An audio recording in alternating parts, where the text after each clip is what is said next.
Junjun! Junjun! Po, alam mo bang nahuli na si Kibuloy? Ha? Oo, kahapon lang.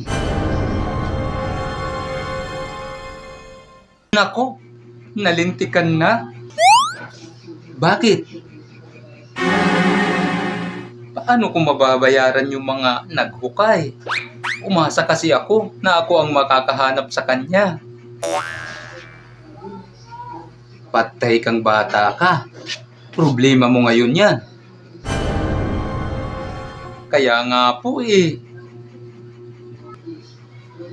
So, ano ngayon ang plano mo? Siguro, ako naman muna ngayon ang magtatago. Huwag mo ko ituturo ha.